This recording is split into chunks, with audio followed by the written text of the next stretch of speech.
Ooh, coming in hot, Chinchy.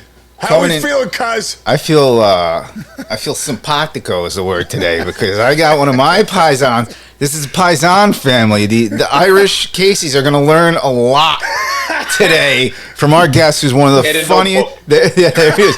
One of the funniest dudes out there. One of the best content creators we got going out in the industry. I'm really psyched to be a part of this. This is way more even up my alley than it is even your former. Oh, dude. This guy's one of my favorites, dude. One of the best content creators out there on social media right now, no doubt. Spreading good in the world through laughter. That's what this guy does. You want to have a laugh. You want to have some joy. You go check out my man Nicky Cass. Nick Casano, huge on TikTok, millions of followers. Chinch. We have like 47 followers. This guy's got millions of people. We will ask him about that. Yes. Yeah, tons of 690,000 followers on Instagram, which is incredible to see the growth. But more importantly, dude, his content's incredible. He grinds it out. Like, we'll talk about that a little bit too. Played at Montclair State, a little bit of baseball. He's got a great swing. Him and the Todd father go at it hand in hand, just ripping balls off the tee. Does a ton of stuff about growing up Italian. Does a ton of stuff with golfing, football, baseball. Just his videos are incredible. So let's bring him in. None other than Nicky Cass, but Nick Casano. Nick, man, what's up, brother? Thanks for joining the mayor's office with us. Thanks for having me. I'm honored. I'm absolutely honored to be here. I've been a huge fan of what you've been doing since I was growing up. So it really is a full circle moment for me. So thanks for having me. I appreciate it. Thank you, brother. I mean, first off, let's before we get into all the unbelievable stuff that you do and the content you create, and like I said, the laughter. I know you have a bigger mission than just throwing out videos. I know tell us what your mission is first. Why don't you tell us what your mission is? So I'm a big student of life. Like, I was never a good student in the classroom, but always like observing, asking questions. And I like to say, like, I'm a student of life. And one of the biggest things for me is like a personal mission statement. And my personal mission statement is to spread good in the world through laughter and always maintain who I am. And I think through my content, I always keep that in the back of my mind, because for me, laughter is like the cure. Like, when you laugh, you don't think about nothing. Like, you really don't. It's as pure of a moment as they come. It's just joy. You don't think about this or that. Can I curse on here? Or we? Oh yeah, go ahead. Please do. Yes. You don't think about all the fucking bullshit you got going on in your life. It's just a pure moment. And I realized at a young age, I grew up playing baseball, and sports are a huge part of my life and taught me a lot of things that I carry into what I'm doing now. But I've always been the funny guy, and I always knew that I had the ability to make people laugh, and to be doing it every day, I got to pinch myself every morning. I don't even need sleep anymore. I'm living the dream when my eyes crack open. So it really is. That's the underlying thing for me. Dude, how did all this start? I'm always interested because, we all see the end product. Hey, this guy's a wild success. Yeah. Hey, he's on Barstool. He's on ESPN. He just signed with John Boy Media. Congratulations with that. Thank you. BuzzFeed. You've been everywhere, dude. You're all over the place, and people love your stuff. But take us back to the first video when this whole Nicky Cass character and all this stuff became, I love it. So I like I said, I played baseball my whole life. It was the first thing I ever loved, and it taught me everything I need to know about work ethic, discipline, failure, how to bounce back from failure, how to be a team player. We could get into the whole thing, but long story short, I played baseball my whole life. I got the opportunity to play in college. My first year didn't go as I thought, so I transferred schools. But in the interim of all this, like, I was always on my phone making videos for my friends. Like, if I was cooking chicken, like, I'd wear like a guinea tee, and I'd be like, "Yo, today we're going to be making some chicken, and I'm going to tell you how to get yolk." And I'd set the phone up, I cut the chicken, I put it in a bowl, bunch of shit. My friends would love it, and I just sent it to my friends. And so I got certified to become a personal trainer because I'm a meathead at the core. And so I'm training clients online. I'm training them at the gym that I was working at. And at this time, TikTok had just come out. And like, TikTok for me was Charlie D'Amelio. yeah. And I'm like, I'm not going near this thing. You know what I mean? So my friends are telling me you should start putting these things on TikTok. I'm like, nah, whatever. Long story short, and I'll never forget, it was 7:52 p.m. on a Wednesday. I don't remember the date, but I remember the time because that's just fucking how it works. Right. And I'm sitting in the gym. Working at the desk. No one's in the gym, and I'm like, you know what? Like, fuck it. I'm gonna make a video. I make a Okay. quick 15-second video. I put my phone away. The next morning, I wake up. It's got 2 million views. No I'm way. like, all right. The first one, two, yeah. And I'm like, this. I ain't doing this again. I said, I'm gonna call it. It's like to me, Come that's on. like pitch hitting a walk-off grand slam, Right. and then never. Never happened. No, again. it's funny. I was going to ask you about that, dude, because we have followers. Sean has some followers. I have a few. And like every once in a while, something will hit where I'm like, all of a sudden, if you notice this too, Sean, like, wow, like this many people saw this, I start getting nervous and I'm like, wait, what does that mean? Is this too much now? So you do one video and then the next morning you wake up, there's 2 million people. Were you like, I gotta lock myself up? What did I do in my past? Is somebody gonna find me? What? No joke. Seriously. I'm telling you. So it happens, and I'm like, I'm never showing my face anywhere again. I deleted the app. I'm like, and like all these accounts are posting the video. The video was Italian dads when you tell them you're going out. Yes. And like it went crazy, and all these accounts are posting. I delete the app, and then COVID happens, and I'm bored at the house. I mean, you can only hit the weights for what, 2 hours max. And so I'm like, what am I going to do? I'm taking online classes, and school was never really my thing. I'm not playing baseball anymore. I'm trying to figure it out. I'm like, how do I keep these clients I got, the whole thing? And I'm like, every now and then I'm starting to think about TikTok and these videos. And I'm like, you know what? They're fun to make because I love to create and I love to make people laugh. Like for me, even like when it came to training, like creating the workouts is the funnest part, talking with the people. So I'm like, I'm just going to make one video a day for me. Like, but setting the record straight, I think, and I'm not even saying this in a cocky way whatsoever, I think the videos are fucking hysterical. Right. So like for me, if I can laugh, like I'll just sit there when I'm bored and watch that's very bad that I just said that, but I'll watch it and I genuinely enjoy them. So I did that every single day. And before long, they were getting posted everywhere. And I'm like, November 2020, I said, fuck it, I'm going to make a run at the whole thing. And like, when I go all in on something, I mean, that's it. And it's just been this beautiful thing of just downward failures, but then high moments. I love it. I love it. Dude, I want to stay right there because, you know, we were talking a little bit and now we can get into it. But when I look at your videos and when I watch you do your thing, I think one of the reasons I love you is because I see that grinder mentality. It's like, oh, this guy's like one of me. Like I relate to this guy. Like I see that, like, you know, and then you're able to laugh at yourself. You know, it's so good too. Like, but you playing baseball, you know, and playing it into college. How do you think baseball has prepared you for what you're doing now? It's prepared me all along, and I never realized that it did until now. And like you could kind of when I started seeing success and when I started seeing like obstacles, I never understood how actually prepared I was this whole time. And I credit it to two things: the game of baseball and my father.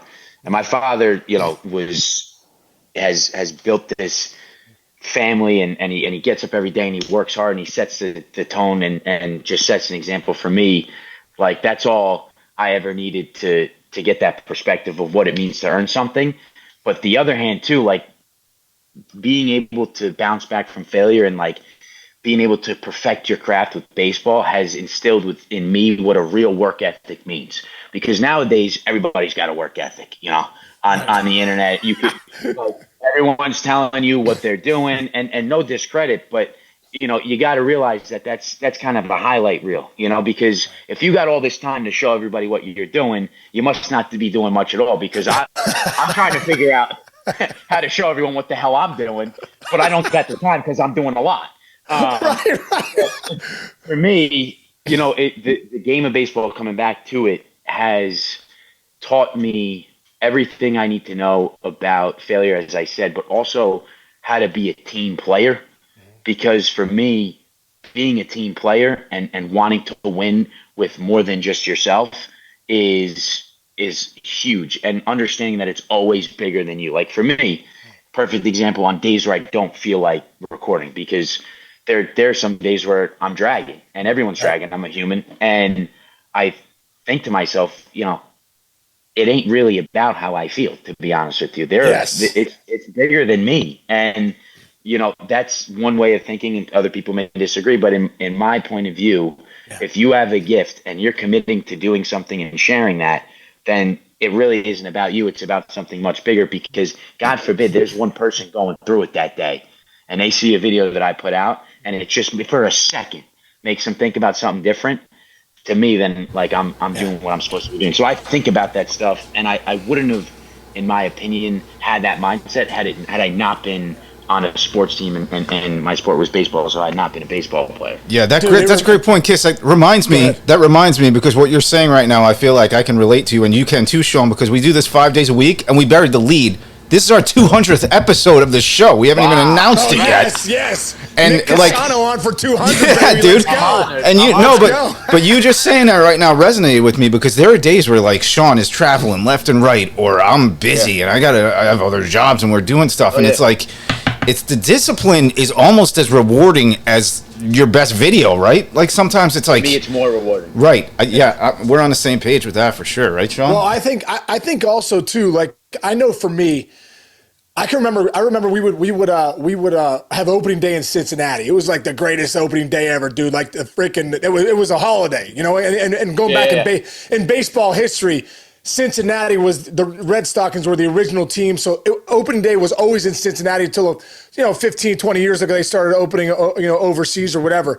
But I remember after game one, it'd be unbelievable, and so the next day we would come game two, it'd be April 4th, and it would like 8 people would be in the stands. Yeah. And I remember Nick, we Adam Dunn and I would always run our sprints before the game. And I remember he would always turn to me and go, "Only 161 to go, Case." And I'd be like, "Oh, buckle up, brother. Buckle up." No, but that's the thing. It's easy to be committed when everything's going great. It's easy to have consistency and commitment when, hey man, I'm raking, I'm hitting 430 this month, but when I'm hitting $110 for 3 weeks, and the last thing I want to do is go play a game or show up or entertain anybody. Like you're in the entertainment industry, those are the days where you find out who you are. Those are the days that separate you, right? Those are the days. So when you make a video, when you don't want to make it because you've just made 30 days in a row, that's the day you do That's where you get tested. Absolutely. Right. And for me, like it's like, I've seen this and I've observed that the recipe for someone who is quote unquote successful is all the same. It's just different scenarios that get you tested. And it's that test, you either pass or fail that test. And 9 times out of 10, the failures are never seen. But then you'll see it in the results and what comes of it. So for me, that I just got chills when you were talking about that, because it's like it's so true. It's great when it's great, but when it ain't great, that's when it really starts. Like, and I say all the time to my buddies, because, I just graduated college. So this is quite a new thing for me and my buddies. So it's kind of like wild. And, they're like, well, I want to get into this. And I'm like, okay. And like shit will hit the fan. And they're like, man, this is hard. And I'm like, welcome. Like you just arrived. Like this is day one. Like everything else before that was just the fun part. Like the mud is day one. Welcome. You're here. And I'm here with you. You know what I mean? So it goes back to that whole thing. Dude, Nick, I love what you say there, because I always say this. It's hard either way, dude. It's hard either way. Yeah. It's hard. If I want to show up and do the work, like if I go to baseball, hey, listen, I don't want to hit today, but I'm going to hit 75 rockets to the left center part of the cage. I'm going to lift my weights. I'm going to squat. I don't want to squat today. I don't want to deadlift because they're hard, right? Yeah. Okay, so that's hard. But when I go on the baseball field and I got to face a guy like Randy Johnson or Greg Maddux and I get a couple knocks and I go, okay, that work that was hard paid off. Yeah, okay, absolutely. It's also hard to just do nothing. It's hard. It's hard to go. Harder. It's harder, right? I go on my couch. I don't do anything, man. Like I don't do anything. And guess what? Yeah. Then when I go out and I gotta actually produce. Yeah. It doesn't happen. Guess what? Because the results aren't random. Results reveal. So it's going to be hard either way. So why don't you put the work in and get the results on the other side that you want? I always think of it that way, right? Easy has a cost. You can go the easy route, but easy has a cost too. You get what you get from easy. Oh, absolutely. I love it. And to that point, so I got to give a quick shout out to a good buddy of mine, Brian Miles. He's the mental performance coach for the Cleveland Guardians. Yes. And he says all the time, like, dude, you're either going to do it or you're not going to do it. No one gives a fuck about how you feel. No one gives a fuck about what happened the minute before. You have a job. You're either going to do it or you're not. And if you don't do it, then you don't do it. If you do it, what do you do? To me, I like eliminating the feeling and getting over that just splits because it's a split second. It really is. When the alarm goes off in the morning, it's a split second decision. Every single day. You just got to get the feet on the ground. And once they're on the ground, movement creates momentum. And then you're just rolling. There you go. Great point. And also, I'll jump in too. Like, don't forget these past 3 years. First of all, the pandemic hit, so we were all sitting in our houses. And now, what you're doing, Nicky, and honestly, what I'm doing in my career, and Sean's doing this, we're all sitting here right now in our houses still. So, like, the discipline of, like, the single biggest thing that made me be able to keep working and stuff was waking up in the morning and taking a shower and putting clothes on that aren't my sweatpants. You know what I'm saying? Like, dude, oh my gosh, right? Because that's how habits create. Yes, it's becoming what you want to be, like living what you want to be. James Clear, the author of Atomic Habits, wonderful at explaining that. Yeah. Well, yeah, like you don't choose. Well, like they say, you don't choose your life. You choose your habits, and then your habits create your life. Right? It's like, man, right? It's the truth, right? At the end of the day, like, hey, I want to be this. That's good. What's your process? Like I always say, my process for an at bat was, okay, take a deep breath, see the ball be easy, look middle away, react in, hammer. Yes, I'm swinging. Yeah. Well, my process for my life now is like, what are the habits I create every day to have the best days possible? I mean, I'm sure that's exactly how you're doing it too. If you're reading James Clear's book on Atomic Habits, which I've read too, is incredible. BJ Fogg's book, Tiny Habits, too, is legit too. I need to read that. I haven't read that. But yeah, absolutely. And once, I mean, are we charging for this episode? Not on the me. But one last thing I'll say about habits is once you create a lot of good habits, it is so easy to find your bad habits. It is so clear how to get rid of your bad habits. Yep. I love it, fella. Dude, I want to know what your Oura Ring score was last night. That's what I want to know. What was your Oura Ring score? It was bad. You're up late. You're up late last night. It was a 68. Yeah, I was a 68. Dude, I'm not really. But it isn't. How about the Oura Ring, bro? I've been doing it for a year too. It's changed my life because it's shown me my habits. Am I eating too late? Am I up too late? Am I, I know, like, hey, should I sauna? Should I not? It's like, just things like. Am I moving enough during the day? Is my heart rate getting where it needs to be? Am I working out enough? It's incredible, right? So like, talk about tracking habits. Not only can you track a habit, it creates a new good habit. And for me, that's just as important. And it's hard. And I think this is a disease of guys and girls who are go-getters, is like when it tells me to relax, I have a hard time listening to it. But it's teaching me. No, I'm serious. It's teaching me to like rest is so necessary, and like you're not lazy if you're actually you're better off, and you're actually working harder if you listen to your body. Right, so for me, it does a lot of things. Shout out Oura Ring. No free advertising. No free advertising. Hey, you got to train recovery, dude. You got to train recovery, right? This is important, if not more. 100%. Yeah. Oh my God, dude, it's so good. I got a quick story. You're a Giants fan, right? Yes, I am. So, dude, there's a great story. So, Mark Shapiro is a dear friend of mine who was the head of the Cleveland Indians for a long time. Now he's the CEO of the Blue Jays, and so he tells me a great story. He was at Scott Pioli. So, Bill Parcells' daughter married a good friend of ours named Scott Pioli, who was the GM for the Patriots at the time. And he said the wedding's really small. I can't remember they're like in the Bahamas or something. And Mark gets up from the dinner to, there's like 12 people there, and he goes to the bathroom, and Parcells is in there, taking a piss, and Mark saddles up next to Parcells or whatever, and Parcells is like, "Hey, Mark," he goes, "how's it going with the Indians?" And like, I think it's during the season at the time. He's like, you know what? He goes, "We're grinding a little bit. Tomey's been down with a hamstring injury. Fryman's out with a back. Vizquel's got banged up. Blah blah blah blah." So Parcells doesn't respond. So Parcells goes over to wash his hands, and Mark's finishing up going to the bathroom. And as he's walking out, he goes, "Hey, Mark, Just want to tell you a quick piece of advice. Nobody gives a shit. And what he was saying was, Perfect. nobody cares that so-and-so's hurt and this guy's hurt. Yeah. All they care about is, are you going to find a way to win? And that's it. And that's You know what I it. mean? Yeah. And that's it. But it's so true. And that's why sports to me is so great, because it teaches you that exact thing. It's either you're going to do it or you're not going to do it. And you got to own it up. Like, you got to own your shit, because no one cares. Like, honestly, like No one cares. I talk to, like, I don't want to hear your bullshit. Everybody's got bullshit. You know? It's so true, man. It's so true. Are you, Nick, are you going to get in? Because, I'm into the mental performance coaching realm too. Are you going to get into that? I know you do some motivational talks. Yeah. For me, it's something that I use as a tool, and I'm big on. So my buddy is also a mental skills coach for the game of baseball, but more focused towards high school kids. Shout out Perry Quartuccia. How you doing, Pat?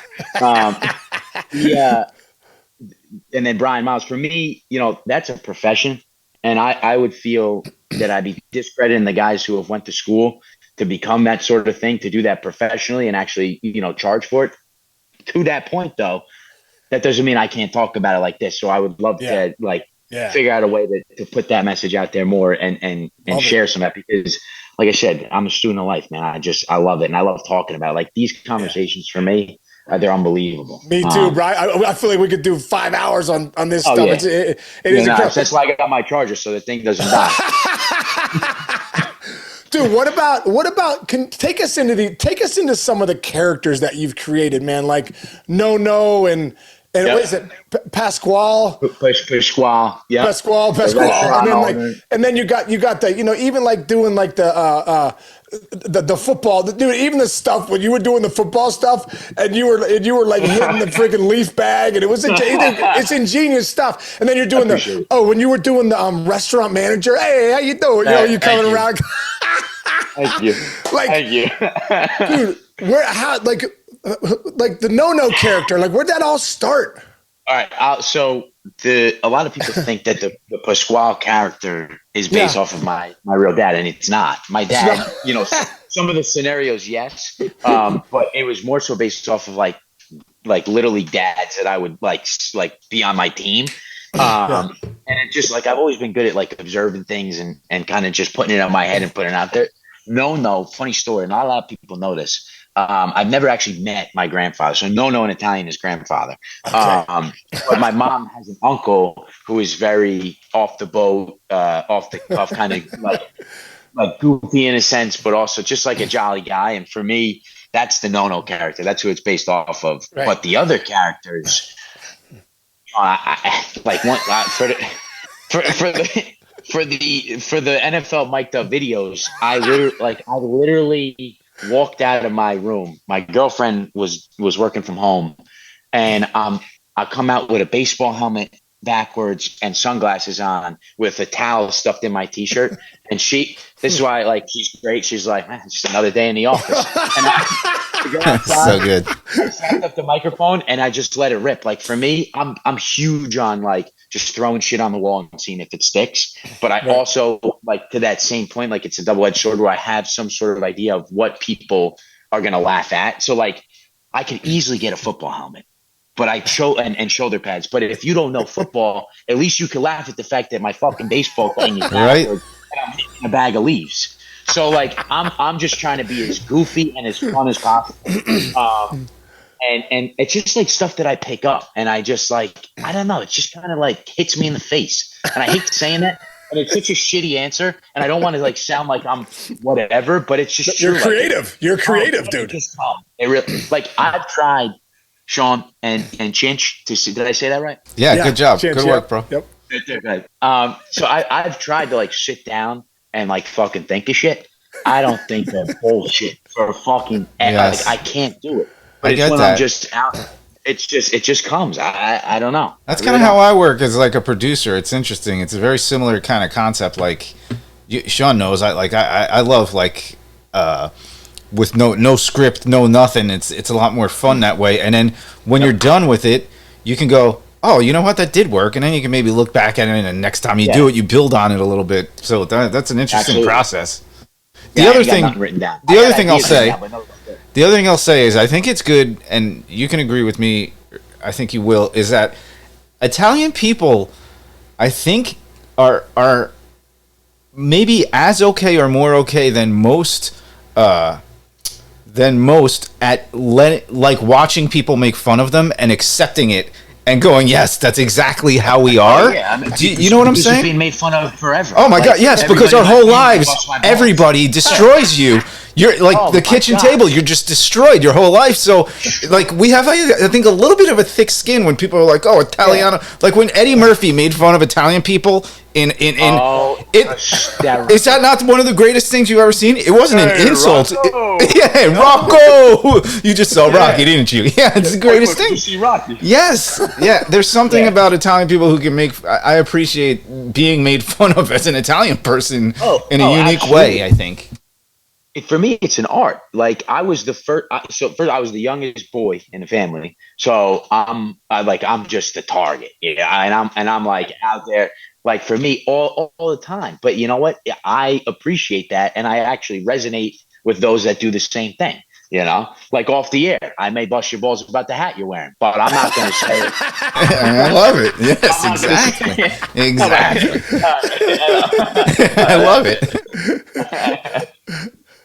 But yeah, I'm on the same page, man. I love it. It's fun. You gotta have fun. You gotta fucking laugh, man. Yeah. Dude, what about for you when, like, you know, I was looking at something and the Titans, the Tennessee Titans picked up a video, didn't they? And they played it, and like, what was that like for you when you start seeing your stuff getting out there?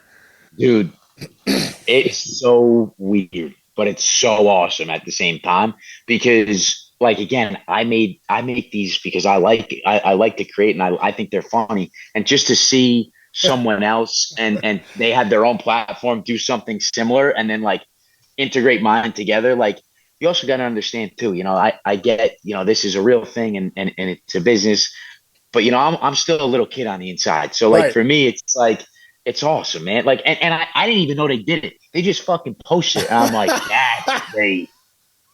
And then the business side of me is like, well, can I actually do that? Or I didn't get some money here. What's going on? Yeah, well, seems like there's a little bit lost in translation. Something happened.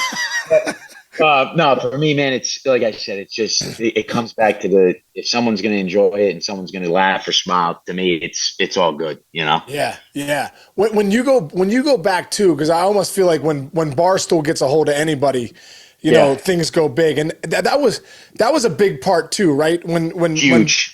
You know, when Barstool kind of put you out there a little bit, and that audience grabbed onto you. Can you just talk about, you know, what was that like when you started when you started to see them playing your videos, and all of a sudden, you know, Nicky Cass started growing. So first and foremost, I got to give the biggest shout out. I don't know if I could say his name or not, so I'm not gonna. But you know who you are if you're watching. He really changed my life because and I tell him all the time I've been dying to take him to dinner, and he's like, "Nah, I'm not taking you. Like, you don't need to take me to whatever." Just a behind the scenes guy, and he is, by him posting the stuff, gave me the confidence to keep posting, and he's a huge reason why I kept going. Because for me, like I said, I did it for fun, but there was no direction until things started to get serious. So when I first got posted, it was like the first time I was like, oh, this is cool for my friends. Like, I'm going to send this to my boys and we're going to laugh about it. But then they did it a second, third, however many times. And I was like, it changed the course of how I viewed everything. I was getting recognized on the street. I was getting asked a million different questions. This person's reaching out. I'm like, I used to watch you on TV. Perfect example right here. It's what really made it real and gave me the confidence and made me it just reassured me what I always thought, but I was never confident enough to say. And I still have trouble doing that, but yeah, it was so pivotal for me. And I got nothing but love for those guys. KFC, they're all great people. And it was unbelievable. That's awesome, man. That's how it happens. I really believe that And I'm sure you've seen this already in life. I know in my life, bro, I'm a little older than you. I know in my life though, like whenever I whenever you start going down a path to try and impact others and you try to like do it in a way that's genuine, it's not just, you know, like I remember my dad asked me one time, he's like, do you want to play in the big leagues for service and impact, or do you want to play in the big leagues for money or fame? And I was like, I think service and impact is what I want to have. He's like, well, that'll be a totally different path for you. And I think that's so true. Like, I feel like what you're doing, bro, and the joy that you have with making people laugh, or just people letting people escape for a little bit to see your videos and stuff. I almost feel like divine providence comes out, like the helping hands of God, or whatever you want to say. Yeah, the absolutely. Spirit come out and they say, oh, I'm going to put the Tennessee Titans in your life. I'm going to put Barstool in your life. I'm going to put Todd Frazier in your life. I'm going to put John Boy Media in your life. I'm going to put Sean Casey in your life. You know what I mean? Like, seriously, like, did you find that's happened for you? Absolutely. I don't know, Sean. The best part about this all is, for me, the ability to not only make others laugh, but just to leverage that to really do some incredible things. And like, for example, like things that are just like for me, the meaning of what, like we started, my family and I were able to start a foundation. We were able to put on a 5K race, the Kimpact Foundation, to which, again, thank you very much for supporting man. Every year, reach out every year, man. I appreciate that. And for me, what I noticed was, and it's so crazy because like in high school, I was the same way, but I never knew what it actually meant until now I'm here. And I would always say, like, you need to be as good as possible all the time. And you need to be just as disciplined in your teamwork and showing up to practice than you do in the way that you treat each other. Because my aunt always told me, that my aunt Kim, who we started the foundation in honor of, always preached, be the energy you wish to attract.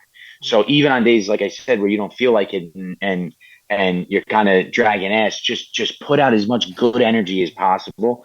And I believe that the world is a reciprocal place. So if I'm going to put out good is going to come back to me. However, I'm not going to think to myself, I'm not going to put a time frame on when the good's going to come back. Right. I'm just going to keep spewing it out. And I'm basically going to be like a hose of positivity. You turn that thing on and I ain't shutting off.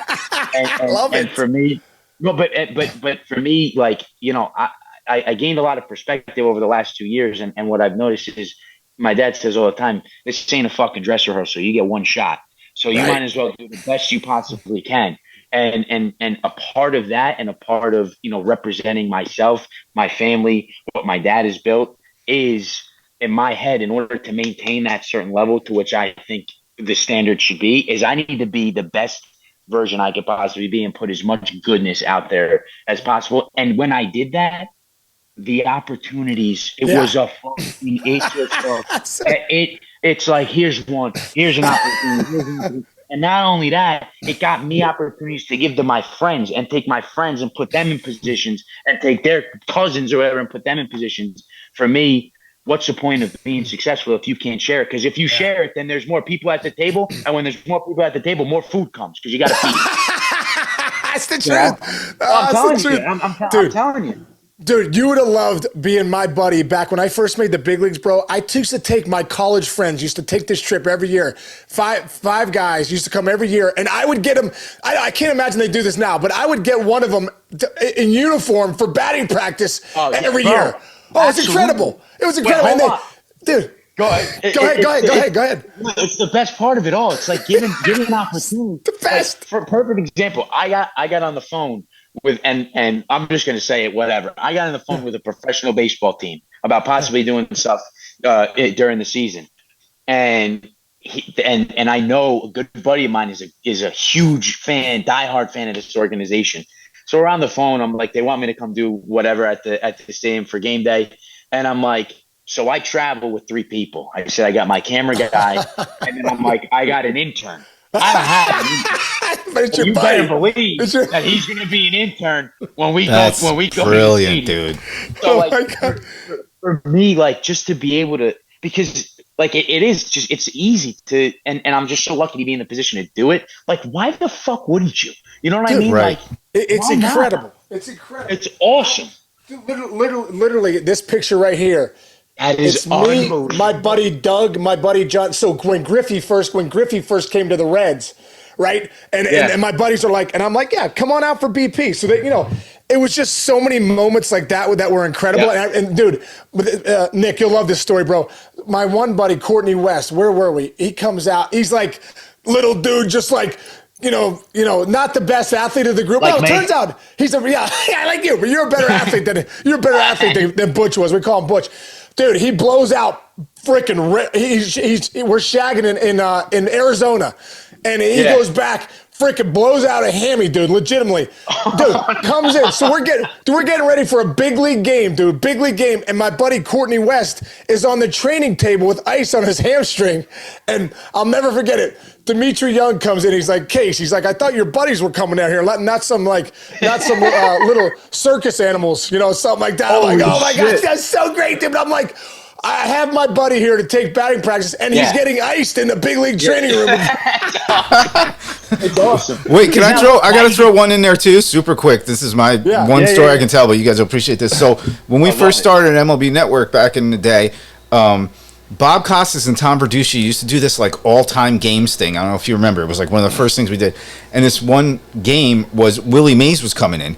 So Harold Reynolds, who you guys know, is a great friend, great with everything. He's like, bring your dad. You got to bring your dad. I'll introduce him to Willie. He's like a godfather to me. And I'm like, yeah, sure. So I'm running around and I'm working.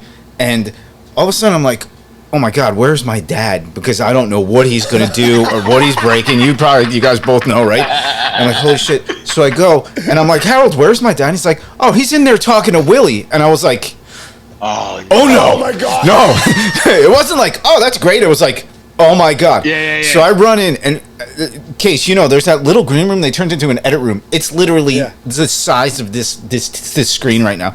And I walk in and my father is telling Willie Mays is going, no, Al, it was 4:55. And my father's like, no, you're wrong, Willie. It was 4:42. And I was like, what? And he goes, Willie's wrong. I know what the center field wall was at the Polo Grounds. And I was like, I grabbed him and threw him out the way. And I'm like, stop arguing with Willie Mays over how far the fence was at the Polo Grounds. But it was still to this day, like you said, it's like it's the greatest moment of my career. It's a moment, right? It's a moment, and you get it's like an unlimited opportunity to create moments. And fellas, moments are all we got. To be honest with you, at the end of the day, it's just like it's such a blessing. That's a hysterical story. That's something my dad would do. It is so does your grandmother live with you? Yeah, she's downstairs. No. She is, yeah. So tell me about that. I feel like a lot of Italians have their grandmothers in the basement. I think that's true, right? But the video, you do some great videos with her in the kitchen and stuff. It's incredible.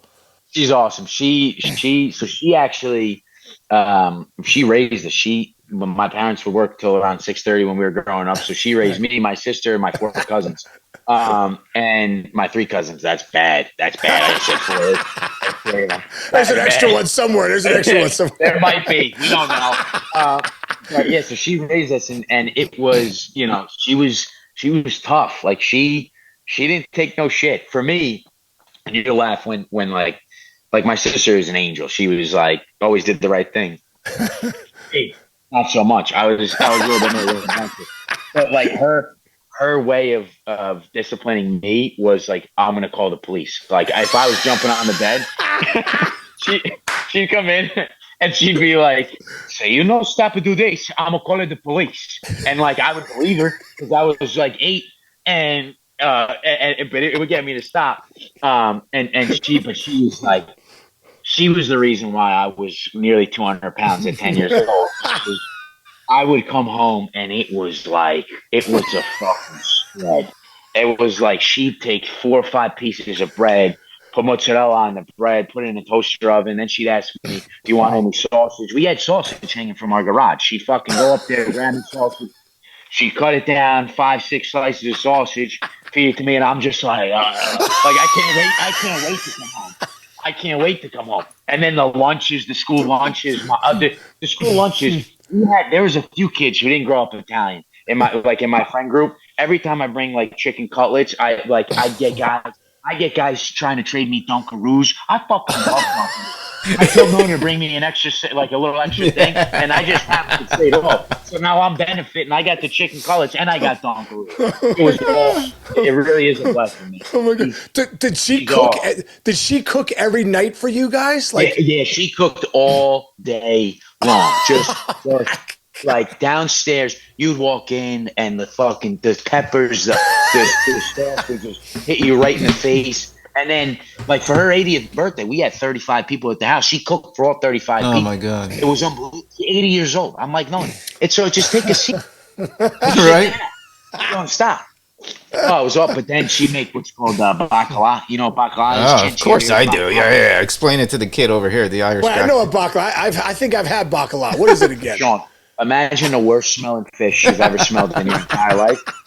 And then it also tastes like that, and it smells 10 times worse. She'd make this shit. She'd make this shit once a week, and she would be the only one to eat it, but the whole house would smell. You'd walk in, and I'd be like, like no one's making fucking bacala again. And it was disgusting. And they bled it and shit like that. So to make a long story short, it's a blessing. She lives downstairs, and she's the light of my life. And is she from Italy? Yes, Calitri, Italy. She came here when she was 20 years old, stopped going to school in the 5th grade. But she knows how to count chicken cutlets and meatballs. she's awesome. Yeah, she's from the boat, man. What is it about the Italian women, though, the way they cook? Like, I remember my buddy, one of our guys on here, the big Lambrewski, his name's Justin Lambert. His mom was Italian. I'd go over there at college, I'd go over there, hey, the Lamberts. There'd be 85 chicken cutlets, sausage, everything like that. And I'm like, it's like they snap their fingers and it's and I'm like, who's coming over? It's like the Salvation Army bringing out a bunch of people for, and like, no, just you. I'm like, just me. No, that's how it is.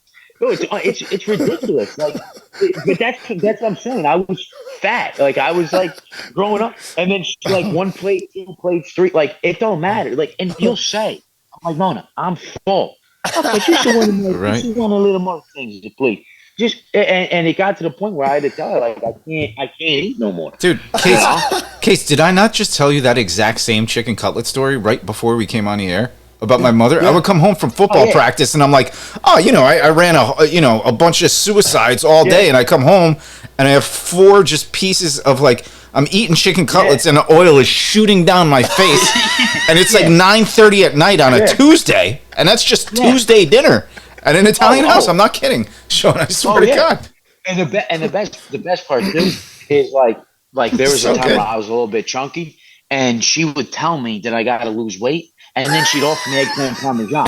Right out. It's so true. I'm like, no, you like how much? She, I think you need to lose a couple of pounds. You want some eggplant parmesan? I just make.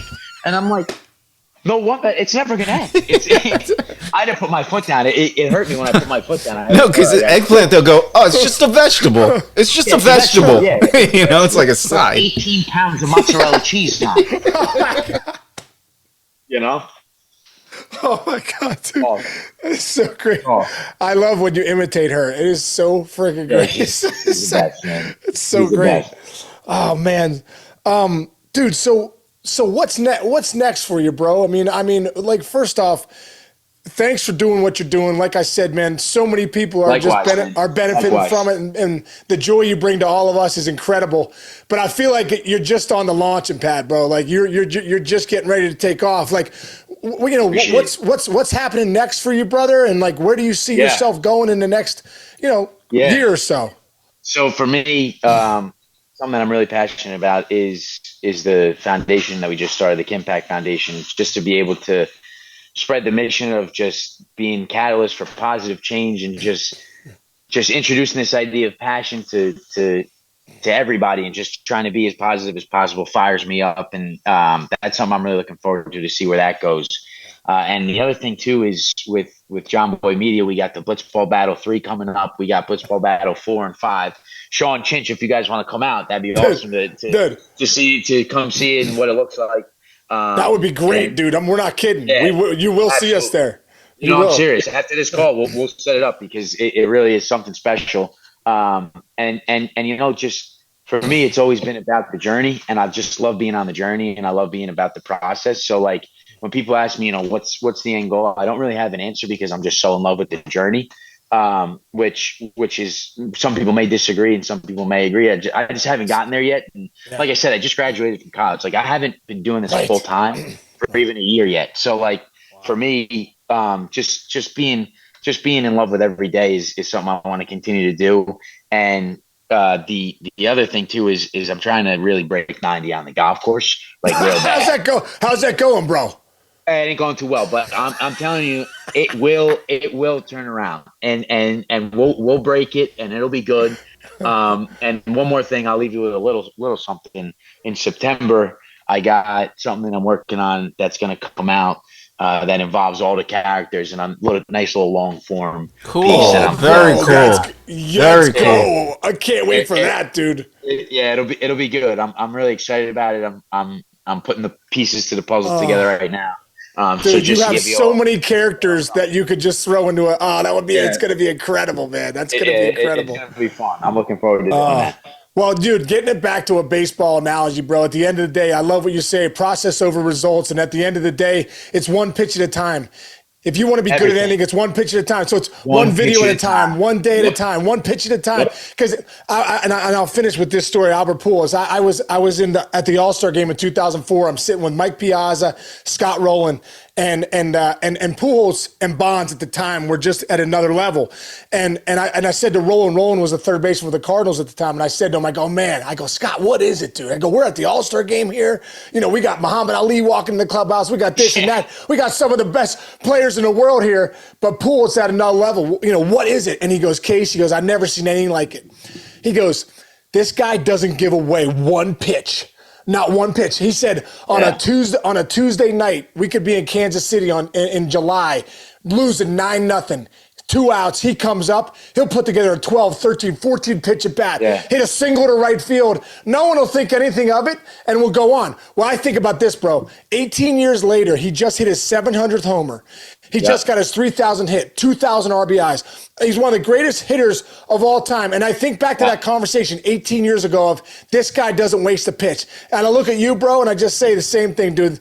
That mentality you have about the process, like don't waste a pitch, don't waste a video, don't waste a moment, opportunity. I just feel like the sky's the limit for you, brother. And I like I said, so grateful for you coming on with us. How can we find you, man?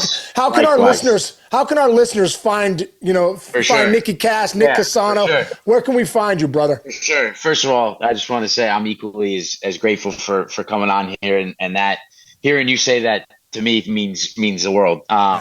And you can find me on Instagram at Nicky.Cass if you want to check it out. TikTok is at Nicky.Cass1. YouTube is just Nicky Cass. And then if you want to check out the foundation, it's KimpactFoundation.org. So that's where you can find me. Sean, I think I broke a record for the most amount of chills gotten in 45 minutes. I think I got chills like 5 or 6 times. Oh, dude. Awesome. You're the best, incredible. Bro. Yeah, thank you so much. Thank you so much for coming on. Same here, bro. Was excited when Rich Cinciamino is your producer, bro. We're good. Casano coming on, you're like, the fact that you're Sean Casey and Irish as hell, it doesn't matter when you got you. We showed him today. Yeah, we did. That's right. Fucking guy over here. So great, man. All right, brother. We'll see you soon, Nick. Thanks, man. Talk to you soon. Be good. Okay, love you, bro. How incredible is that? Like he's kind of everything you thought he was going to be.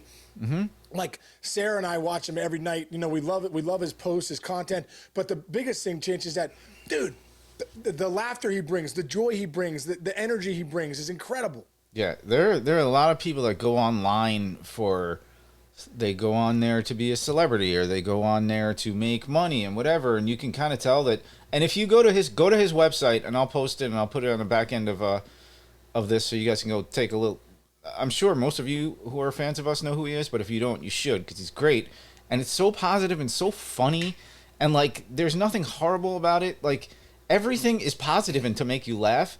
And you can tell like by the heart, the type of heart that he has, the type of work ethic that he has. And all of us, a lot of us struggled in school and high school and college and whatever, and trying to figure ourselves out.